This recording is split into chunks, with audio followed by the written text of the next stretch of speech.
What's up, everybody? Welcome to another edition of the God Next podcast. I'm your host, Mitchell Baldwin, my co-host, Dono Moore. What's going on? Yes, sir. And we back at it. We got the Super Bowl coming up this weekend, so you already know we had to get Bennet, Bones, Nadash back on the show. How you feeling, B? Man, the season's gone by so fast, man, even though they added an extra week. And who would have thought this was going to be the Super Bowl matchup before the year started? I know none of y'all thought that. I mean, we probably have a video where we made our predictions and did not include these two teams. So that makes it an exciting game. Didn't expect it. Kind of wanted the other two teams to win on Championship Sunday, but I'm impressed and excited about this Super Bowl matchup. Yep, definitely. Definitely nobody saw the Bengals coming in here and making the Super Bowl. Like, it's so insane that happened in Joe Burrow's second year. So pretty crazy. We got a crazy matchup this year, so let's break it down in this episode. We just go basically talk about the Super Bowl matchup, who's going to win, who's favored, all that different type of stuff. So make sure you guys stay tuned. Make sure you like, comment, subscribe, all that type of stuff. And let's get to the intro.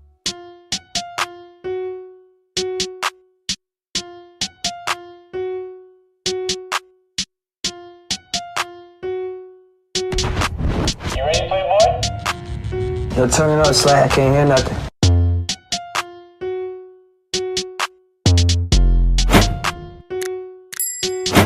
So we got Bengals, we got Rams. There's not really much to talk about this week. So I guess we can go around and get our picks. B, you can start us off.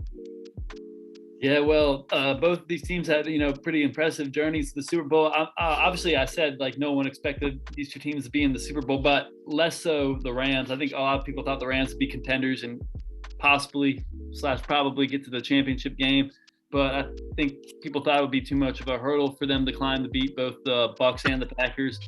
Fortunately for them, they only had to beat one of them. And the Niners had beaten them twice during the regular season. And obviously this shows you it's hard to beat a team 3 times because the Rams got them the third time. In a very close contest with them towards the end of the year. They pretty much were consistent all year. Matt Stafford and Cooper Kupp were probably the most successful QB to wide receiver duo this year. But Joe Burrow, Jamar Chase are right up there too. We'll get to them next. Cam Akers tore his Achilles before the year started, but he came back at the end of the year very fast. They pretty much, relied on their passing game, and obviously their defense played lights out most of the year because they have Aaron Donald, and many consider the best defensive player in the game. And Jalen Ramsey, was consistent all year at corner. The Rams never really had a legit weakness all year. On the other hand, the Bengals, I never thought a team with that bad of an offensive line could make it to a Super Bowl, but I guess Joe Burrow is the truth. Honestly, they could have lost every playoff game they played this year. Not so much the Raiders one, but the other two. Titans sacked them 9 times. I'm not quite sure how they got away with a victory there. And then the Chiefs were up 21-3, but that kind of just shows the Bengals aren't the same old Bengals. The old Bengals would have folded and, not fought through the pain. But Joe Burrow brought another element. Their team obviously drafting Jamar Chase. Them being teammates at LSU made them a lethal duo from the start. So I'm expecting a great game, obviously. Both these teams have a lot to show. It'd be huge for either franchise. But I'm going to pick the Bengals. And I know that's crazy because the game's in LA. The Rams have every reason to win. But I thought the Titans had every reason to win. And I thought the Chiefs had every reason to win. And now I just think, the Bengals got all the swag right now. And I just think if the game's close at the end, Bengals are going to win because Joe Burrow, Jamar Chase are going to make plays. And I think their defense has held down the fort all year when needed. They got the big pick in the Titans game. They had the huge goal line stand the game before against the Raiders and got the pick on 4th down. In the Chiefs, they shut down Patrick Mahomes in the second half. So I think the Bengals defense might be the most underrated unit in football all year. They have a solid secondary and a solid pass rush. I obviously think the Rams will have some success. There's no way, in my opinion, that this game isn't going to be close. Unless the Rams win, maybe they could beat them by 10 or so.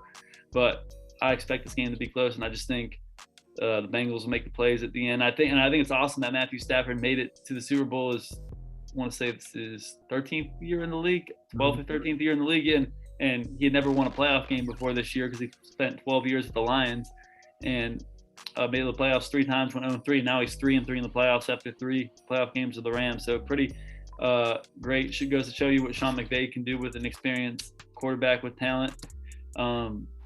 And obviously, you know, Zach Taylor's the Bengals coach, was his offensive coordinator last time the Rams were in the Super Bowl. So it goes to show that his coaching tree has had success in the league. That's why everyone hires him and Shanahan's offensive coordinators. But I just think the Bengals are going to win this game, man, and I think they're going to make history. And the city of Cincinnati, they already said they're going to shut down school the next day. They're going to have to shut it down all week because it won't be the same after the Bengals have a championship. Yeah, I'm not surprised by the Bengals pick. I am not surprised one bit. I feel like this game is just going to come down to it's just going to come down to, as it's been all playoffs for the Bengals. Will Joe Burrow come through clutch for them, and will he lead them to victory? We saw against the Titans, obviously, they let up 9 sacks, and I just feel like the Rams, Von Miller's been playing great this postseason. Aaron Donald is Aaron Donald. The Rams just get pressure on you. That's a given. That's a guarantee. And I feel like their D-line can honestly wreck this whole game. I could even see maybe like Aaron Donald or Von Miller possibly pushing for Super Bowl MVP. That's how great their pass rushers are. The Bengals have had a magical run, no doubt about that. And it's going to be an extremely close game. I feel like it could be whoever has the ball last. It could be the Rams just trying to close it out, or it could be the Bengals going down to maybe send it to OT or go ahead and win it. But all said and done, I just feel like this is fate for the Rams. All the players on their team that kind of people forgotten about them, like Von Miller, as I said earlier, he was kind of starting to become forgot about in Denver. He was getting older. People say he was done. He looks rejuvenated. Same with Odell Beckham, of course. People were saying he was done. He looks rejuvenated now. And I just feel like they're on a mission here. They're on a journey, and I'll take the Rams in this one. I think it could be some 31-28 or 27-24, an extremely close game. But I just feel like it's too many guys on the Rams that just have that hunger and they know what's at stake here. They put their future on the line. They put everything on the line for this moment, and I feel like the Rams will come through to win it. This playoff matchup to me reminds me of like the Miami Heat and the Lakers in the bubble. I think that the Miami Heat, when they came in, they were able to lose to almost any team, but they were also able to beat almost any team that was put in front of them, kind of like the Bengals. But at the end of the day, we didn't have point guard play, and I said that from the beginning of the season when Kendrick Nunn was running point guard for us. I was like, look, at the end of the year, it's going to come down to it. We're not going to be able to do anything with Kendrick Nunn and Goran Dragic. So I think that the offensive line for the Bengals, while it has been a weakness for them in the beginning, it seems like that they've been able to overcome it week after week in the playoffs. I do think it comes to an end this week just because you got a motivated Aaron Donald who that's the only thing that is not on his resume as we speak is a championship, a Super Bowl. He's going to be more motivated than I think almost anybody on the field.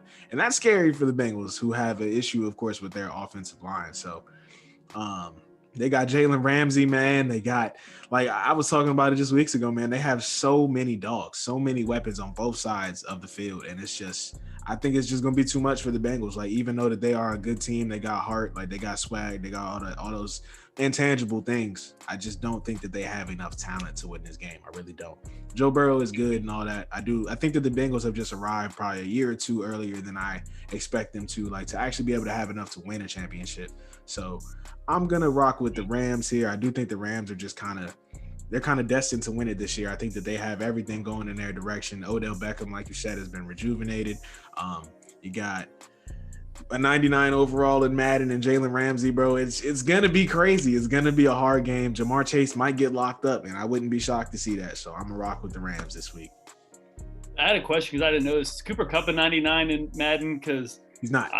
He's not. You know what's crazy? I feel like it's almost certain he's going to have 100 yards and a touchdown in the Super Bowl because like every single game, but a couple this year, he's had those stats. Like, it's crazy how Stafford and him have connected on such a high level. And I do agree with your guys' opinion on the Bengals O-line versus the Rams pass rushes. It's a mismatch, but it just seems like the Bengals have overcome that in the past. And I just don't know if I trust Matthew Stafford's balled in the playoffs so far this year, but I don't know if I trust him to finish it because of the career he had in Detroit. And it wasn't his fault, obviously. He's always a decent quarterback, but going from that to winning a championship in 1 year, like, I mean, it's going to be a miracle, or it's going to be a miracle for whoever wins it. It's going to be a great story, something that was so unforeseen.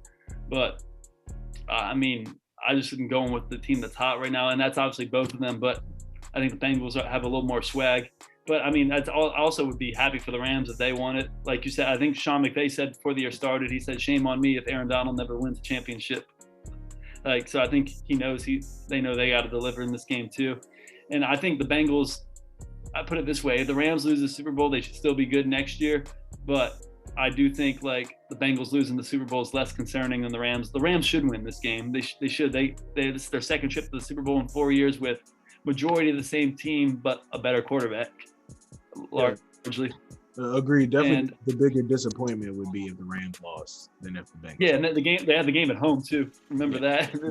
Like, I mean, obviously, I don't think they built up a huge fan base yet. That's why the Niners, kind of clobbered them with fans in their stadium twice. But I think, being at home, they'll have enough, fans in there to feel at home, and they should definitely thrive off of that. But the Bengals seem to be road warriors. I can't wait for this game, honestly. It's such a matchup we never would have expected. I feel like last year's matchup, the Chiefs and Buccaneers, a lot of people thought it was going to be that. I thought at times it was going to be that. I lost confidence in it towards the end of the year, but it ended up being that. And but you never could have. I want to look back and see if anyone had this as a matchup. I don't guarantee they didn't. No one had the Bengals going this far. A few people probably had the Rams in the Super Bowl, but no way the Bengals. Yeah, I'm gonna go ahead and call it, man. I think it's over, dog. I think you can go ahead and start sizing Odell for his ring as we speak, man. I think it's done. I really do. Everyone's gonna say that was a power move, him getting out of Cleveland if he caps it off with the Super Bowl ring. And it's crazy because as soon as they got Odell, Robert Woods tore his ACL. So it's like, damn, we made a good decision. I mean, if they probably upgraded a little bit the number 2 receiver. Though Robert Woods is a dog too. Just imagine if all 3 of them would have played together. We'll probably see that next year, but. No, imagine if Robert Woods, imagine they don't trade for Odell and Robert Woods still goes down. It's like, I feel like their championship aspirations go way down at that point. Cooper Kupp gets a lot more coverage if that happens. Yeah, absolutely. I don't think that they make it as far as they have so far without Odell Beckham playing at the high level he's played at so far. He's making some key plays for them, big plays down the stretch. And he has. He's looked really elite. Like, he looks like the Odell that I miss, man. And Odell I believed in the whole time. So anything else anybody wants to say? I think both starting tight ends are going to be game time decisions because they both got hurt in the championship game. So I don't know how much that plays into effect. I think Higbee's probably a better tight end than Uzma. I mean, Higbee's pretty good, but I think they're both going to play because it's a Super Bowl. I mean, you got all offseason to heal. I know if you're almost broken, you could break and it could be a career ending devastation. But I don't know, when all the chips are on the table and the Super Bowl's on the line, I think you fight through that pain. I don't think you feel the pain. I think you only feel the pain if you lose the game and you decided not to play. You know what I mean? Yeah. So always played a Super Bowl on a broken leg. They're going to be out there. Yeah, they're going to be out there. They haven't been practicing, but who cares about practice? Ask Allen Iverson. Who cares about practice? Other plays at this point in the season, you've been drunk all season, but they'll be out there. Mm-hmm. Who's excited for the halftime show? Any opinions on that? Oh yeah, man! Heck yeah, man! I got Eminem. Eminem gonna go crazy halftime. That's my guy. It might be a really good one actually this year. What's everyone saying about Stafford and Eminem both leaving Detroit and going to LA? That's the closest they've been to a Super Bowl. Closest they get to the Super Bowl. Yeah. Oh. Stafford and Eminem. Stafford and Eminem need to flick up after the game if the Rams win. I think they have to. Yeah, they're going to throw down after they win. Whoever wins, it's going to be. And remember, this game's on the West Coast too, so it's still going to be early after a winner is decided. Hell yeah, man! If you can get your plane tickets, all right. You got to get a plane ticket right now to LA and into Detroit. I think those are going to be some hot spots for this, especially if the Rams win. Those are going to be some hot spots for sure. But I think that's going to do it for this episode of the God Next podcast, man. I hope you guys enjoyed it, and we're going to have a great time watching the Super Bowl this weekend for sure. Great time. Yeah, man. Check in with us next week. We're going to talk about the NBA trade deadline. Yes, sir. All right, we'll see y'all.